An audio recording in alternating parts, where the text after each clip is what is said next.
ప్రధాని నరేంద్ర మోదీ నాయకత్వంలో పేదలు అభివృద్ధిలోకి వచ్చారని, రైతులను ప్రధాని ఆదుకున్నారని మంత్రి సత్యకుమార్ అన్నారు.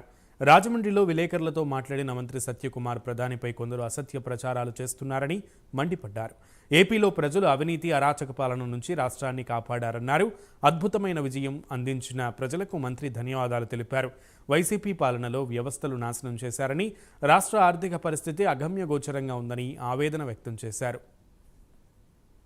సార్వత్రిక ఎన్నికలు జరిగిన తర్వాత భారతీయ జనతా పార్టీ మొదటిసారిగా విస్తృత స్థాయి కార్యవర్గ సమావేశాన్ని నిర్వహించడం జరిగింది. సమావేశాల్లో అనేక విషయాలు చర్చకు వచ్చాయి. ఈ ఎన్నికల్లో రాష్ట్రంలో జరిగిన ఎన్నికలు, దాని మీద సమీక్ష, ఎన్నికల సరళి, దేశంలో కూడా ఎన్డీఏ ప్రభుత్వం ఏర్పాటు, అక్కడ ఎన్నికల సరళి మీద కూడా విస్తృత చర్చ, సమీక్ష చేయడం జరిగింది. 2 తీర్మానాలను కూడా సభ ఆమోదించింది. ఒకటి, ముచ్చటగా మూడోసారి ఈ దేశ ప్రధానిగా బాధ్యతలు స్వీకరించిన నరేంద్ర మోడీ గారికి అభినందనలు తెలియజేసే తీర్మానం.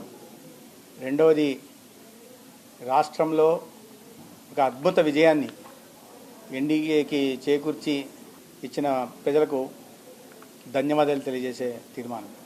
అదే సమయంలో 2014 కేవలం 44 సీట్లకు పరిమితమై, 19లో 52 సీట్లకు పరిమితమై, ఇప్పుడు ట్రిపుల్ డిజిట్ టచ్ కాకుండా 90 సీట్లకు పరిమితమైన కాంగ్రెస్ అది ఏదో గొప్ప విజయంలాగా ప్రచారం చేసుకుంటూ, అంటే 3 సార్లు ఎన్నికల్లో ఓటమి పాలైనప్పటికీ కూడా అది తమ విజయంలాగా డంకా బజాయించుకుంటూ మాట్లాడడం.